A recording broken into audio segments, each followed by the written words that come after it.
Petrol விலை வேறு ஏறிட்டு இருக்குதே, வண்டிக்கு பெட்ரோல் போட முடியாது, பேசாமல் ஒரு எலக்ட்ரிக் பைக் வாங்கிடுவோமா அப்படின்னு யோசிக்கிற ஆளா நீங்கள்? அப்படின்னா கண்டிப்பாக இந்த ரீல் உங்களுக்கு ஹெல்ப்ஃபுல்லாக இருக்கும். அப்படி இல்லைன்னா எலக்ட்ரிக் பைக் வாங்கலான்னு இருக்க உங்கள் ஃப்ரெண்டுக்கு இந்த ரீல் அனுப்பி விடுங்க. நண்பர்களே, இந்த வீடியோவில் நம்ம பார்க்க போகிற வண்டி ஹீரோவோட விடா VX2 ப்ளஸ்.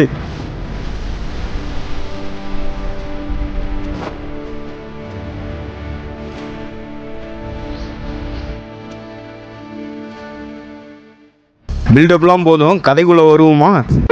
நாங்கள் கடந்த 10,000 கிலோமீட்டராக இந்த வண்டியை ஓட்டிகிட்டு இருக்கோம். இந்த வண்டியோட ரேஞ்சு பார்த்தீங்கன்னா 100 கிலோமீட்டர்ஸ் போகும்னு சொல்லுவாங்க. ஆனால் 99 கிலோமீட்டர்ஸ் தான் போகும். அந்த 1 கிலோமீட்டரில் உனக்கு என்னடா பிரச்சனைன்னு கேட்பீங்க. லோக்கலில் எங்கேயும் சார்ஜிங் ஸ்டேஷன் கிடைக்காம வண்டியை தள்ளிட்டு போகிறப்ப தான் அந்த 1 கிலோமீட்டரோட அருமை உங்களுக்கு புரியும். இந்த வண்டியோட டாப் ஸ்பீடு 81 km/h. இந்த ஸ்பீடு உங்களால் ஸ்போர்ட்ஸ் மோடில் மட்டும்தான் போக முடியும். அதுக்கப்புறம் நம்ம வண்டியில் 4 மோட்ஸ் இருக்கு. ஒன்று ஈகோ மோடு, அடுத்து பார்த்தீங்கன்னா ரைட் மோடு, அதுக்கப்புறம் ஸ்போர்ட்ஸ் மோடு, அப்புறம் பார்க்கிங். ஆக்சுவலாக வண்டியோட ரேஞ்சு 100 கிலோமீட்டர்னு சொல்லியிருந்தேன் இல்லையா? நீங்கள் மோடு மாற்ற வண்டியோட ரேஞ்சு குறைஞ்சிக்கிட்டே வரும். எல்லா மோட்லையும் 100 கிலோமீட்டர் வண்டி போகாது. என்னடா சொல்ற?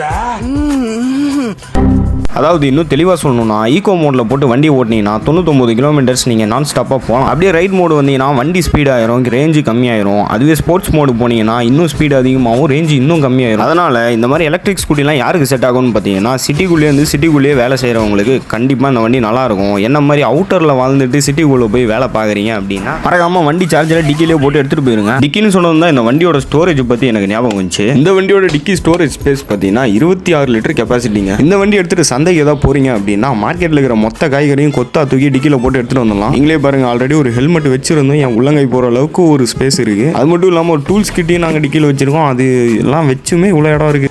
ஜம்பர் மே பம்பர். அப்புறம் இந்த வண்டியோட சஸ்பென்ஷன் ஒன்றும் அவ்வளோ ஸ்டிஃபானதெல்லாம் கிடையாது. என்னதான் எனக்கு பேக் பெயின் இருந்தாலுமே இந்த வண்டியில் போகிறப்ப அவ்வளோவா அது ஃபீல் ஆனது கிடையாது எனக்கு. அப்புறம் இந்த வண்டியோட ஃப்ரண்ட் வீலில் மட்டும் டிஸ்க் பிரேக்ஸ் கொடுத்துருக்காங்க. பிரேக்கிங் நல்லாவே இருக்குது. சிட்டியில் கான்ஃபிடென்ட்டாக பிரேக்கிங் பண்ணலாம். யாரோட மட்காடியும் போயிடுச்சு உடச்சிட மாட்டோம். ரொம்ப சந்தோஷம்.